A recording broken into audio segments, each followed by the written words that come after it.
Missus Lakshmi sweets, Mr Deepak dry fruits. ಕೆಲಸ ಮಾಡ್ತಿದ್ದೀರಪ್ಪ? ಹಾ, ಇನ್ನೂ ಸ್ವಲ್ಪ ಕಸ್ಟಮರ್ಸ್ ಗಿಫ್ಟ್ ಇದೆ. ಅಪ್ಪ, ನೀವು ಪ್ರತಿ ವರ್ಷ ನಿಮ್ಮ ಕಸ್ಟಮರ್ಸ್ಗೆ ಗಿಫ್ಟ್ ಕೊಡ್ತೀರಾ? ಈ ವರ್ಷ ನಿಮಗೂ ಕೂಡ ಒಂದು ಗಿಫ್ಟ್ ಇದೆ. ಮಗನೇ, ಈಗ ನೀನು ತುಂಬ ದೊಡ್ಡವನಾಗ್ಬಿಟ್ಟಿದ್ಯಾ. ದೊಡ್ಡ ಕಂಪ್ನಿಗೆ ಸೇಲ್ಸ್ ಮ್ಯಾನ್. ಮಕ್ಕಳು ಗಿಫ್ಟ್ ತಗೋತಾರೆ, ಕೊಡೋದಿಲ್ಲ.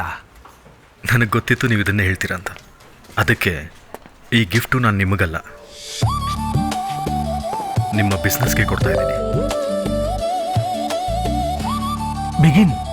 ಇನ್ಮೇಲಿಂದ ನೀವು ಪ್ರತಿ ದೀಪಾವಳಿ ಡಿನ್ನರ್ ಅಮ್ಮನ ಜೊತೆ ಮನೆಯಲ್ಲಿ ಮಾಡಿ. ನೀನು ದೊಡ್ಡವನಾಗಿದೀಯಾ. ಈ ದೀಪಾವಳಿ ನಿಮ್ಮ ಬಿಸ್ನೆಸ್ಗೆ ಒಂದು ಗಿಫ್ಟ್ ಕೊಡಿ. Begin by Zoho CRM.